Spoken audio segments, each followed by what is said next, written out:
लुचि आसुथुला आलू गाड़ी धरीदेला दीदी पुलिस। ओडिशा सीमार आलू को नहीं फिर हेराफेरी। फेरार मारिबा बेले फसीगला आलू बोझे ट्रक धरिला पुलिस। आलू अनलोडिंग करी नहीं गला बेंगल। जो आलू डायबिटिक रोगी अदरकारी जहां बीतशाली परिवार रे अदरकारी बोली कहती आज से आलू को नहीं एवं उठुची पड़ुची पूरा ओडिशा।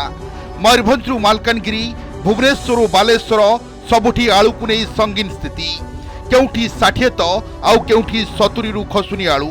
सेपटे एभली चित्र केवल ओडिशा नुहे बेंगल भी देखा मिली। आलू उत्पादन पर बिक्री न हेबारु चिंतार बेंगल चाषी। आउ जहां नहीं एवं आक्रोशर निआरे जलुछि ओडिशा पश्चिमबंग सीमा। ये होछि पश्चिमबंग ओडिशा सीमार थिबा लैलानपुर अंचल जेउठी एक आलू बोझे ट्रक रास्ता कड़े थिबा कादुरे फसी जाइछि। आउ कादुरे फसिबा कारण सुनिले आपण भी मुंडरे हाथ देबे। ओडिशा को आलू न पठेइबाकू पश्चिमबंग सरकार कठोर निर्देश देबा परे एभली चित्र सामना को आसीछि। पश्चिमबंगर चाषी आलू नहीं आसीथिबा ई ट्रकटी सीमारे अटक थिला। हेले किछि समय रहिबा परे गाँ रास्तार खसी आसी ओडिशा भितर को पसी जाइथिला।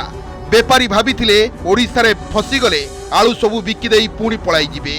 हेले सीमारे अलर्ट मोड रे अछंती दीदी पुलिस।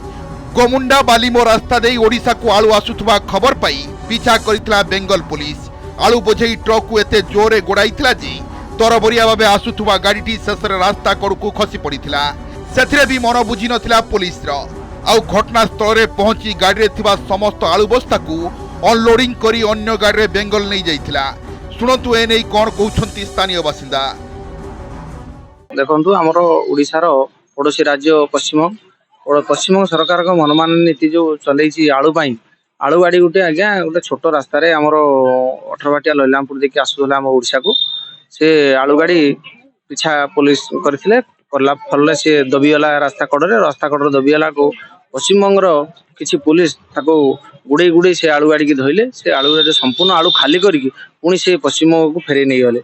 जहाँकि आमर पड़ोसी राज्य जो ओडिशा से 2 दिन तले 30 टଙ୍କା आलू किलो पाउथिले किंतु वर्तमान 60 टଙ୍କା 50 टଙ୍କା 60 टଙ୍କା एभली किणुचंती।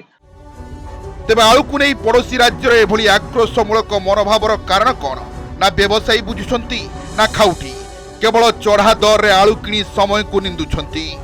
जलेश्वर अजित दास का रिपोर्ट, ओडिशा रिपोर्टर।